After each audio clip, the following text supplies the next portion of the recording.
Halo guys,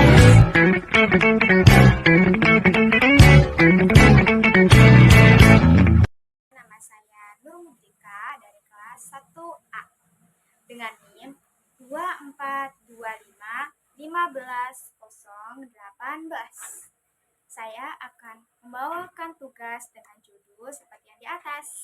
Yap, Propionibacterium acnes. Nah, video-video selanjutnya akan mencakup tentang klasifikasi apa itu yang dimaksud dengan Propionibacterium acnes dan hal lainnya. Simak terus ya. Baiklah, pada slide yang pertama, yaitu menunjukkan tentang klasifikasi ilmiah dari Propionibacterium acnes, atau kita singkat saja dengan P. acnes, dengan kingdom Bacteria, phylum Actinobacteria, class Actinobacteridae, ordo Actinomycetales, family Propionibacteriaceae, genus Propionibacterium, dengan spesies Propionibacterium acnes. Pada slide kali ini, yaitu menjelaskan tentang apa itu yang dinamakan dengan P. acnes. Jadi P. acnes itu adalah salah satu penyakit kulit yang merupakan bakteri gram positif penyebab terjadinya penyakit pada jerawat yang memiliki kemampuan untuk memecah asam lemak bebas dari lipid pada kulit. Biasanya, penyakit kulit ini sering dialami oleh remaja atau masa pubertas, baik pria dan wanita, sehingga dapat mengganggu penampilan baik segi fisik maupun mental, apalagi kalau bukan P. acnes. Nah, bakteri ini itu masuk ke dalam pori-pori kulit yang tersumbat oleh timbunan lemak bercampur dengan keringat, debu, dan kotoran, sehingga menimbulkan gangguan inflamasi kronis pada unit polisebasea.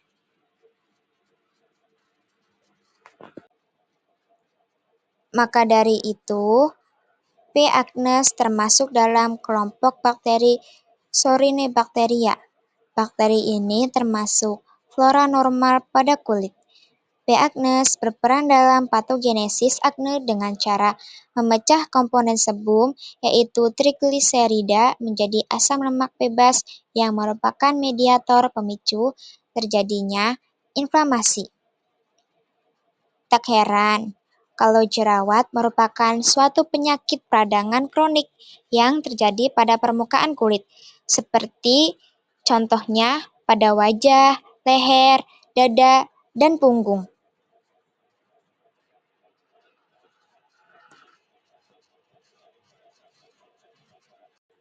Ini adalah ciri-ciri dari Propionibacterium acnes.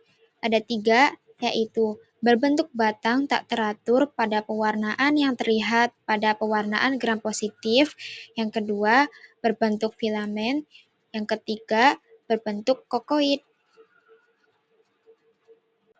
P. acnes juga bisa berdampak pada kesehatan kulit dan juga lingkungan. Tetapi yang dibahas lebih dulu adalah dampak dari P. acnes pada kesehatan kulit, yaitu ada 3 macam. Yang pertama, jerawat. P. acnes adalah penyebab salah satu dari kulit berjerawat, baik di wajah, leher, dada, dan juga punggung. Yang kedua, peradangan sistematik. Infeksi dari Propionibacterium acnes dapat menyebabkan peradangan sistematik yang dapat mempengaruhi kesehatan secara keseluruhan. Yang ketiga, yaitu infeksi pada kulit. P. acnes dapat menyebabkan infeksi pada kulit seperti folikolitis dan juga abses.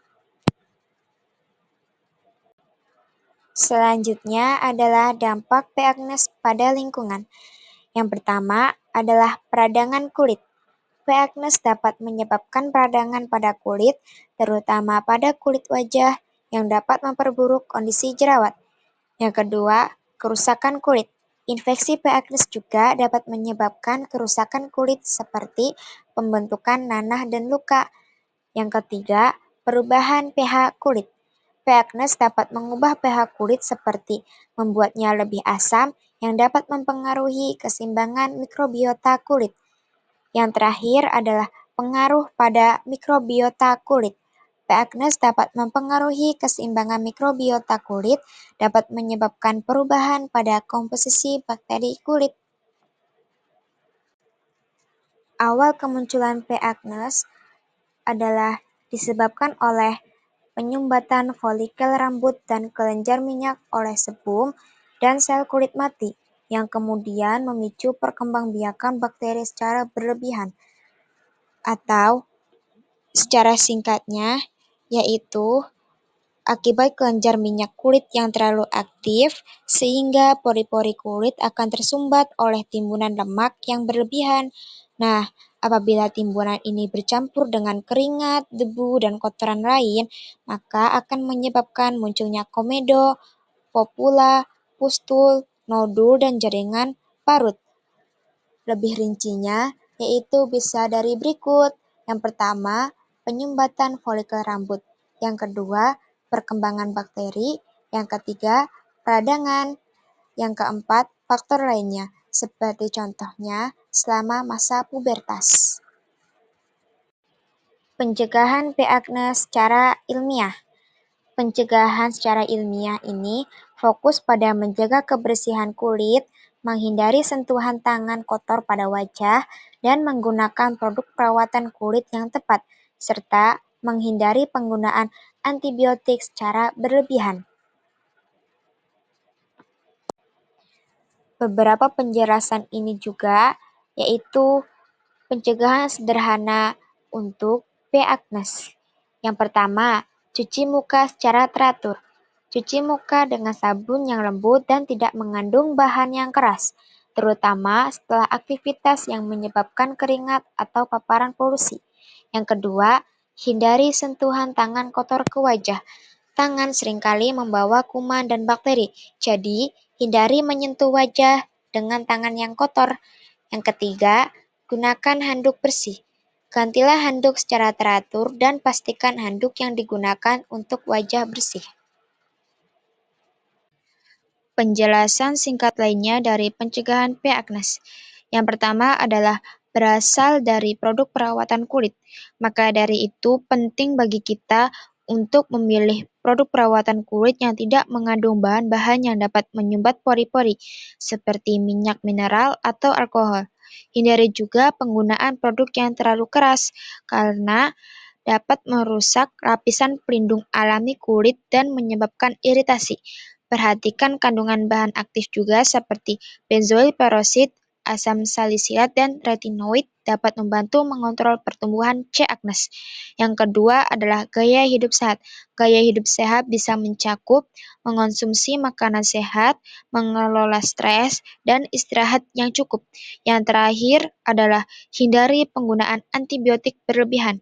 Seperti contohnya, konsultasi kepada dokter jika mengalami masalah jerawat yang berlebihan atau parah. Berikut ini adalah dua gambar P. agnes. Gambar yang pertama, ini adalah orang yang terkena infeksi P. agnes pada kulit bagian pipi sampai dengan leher. Nah, yang kedua ini adalah P. agnes yang jika kita lihat melalui mikroskop. Terima kasih bagi teman-teman semuanya yang sudah menonton dari awal sampai akhir. Itu saja penjelasan dari saya mengenai Propionibacterium agnes. Mohon maaf sebesar-besarnya bila ada kesalahan penulisan atau pengucapan. Bye-bye.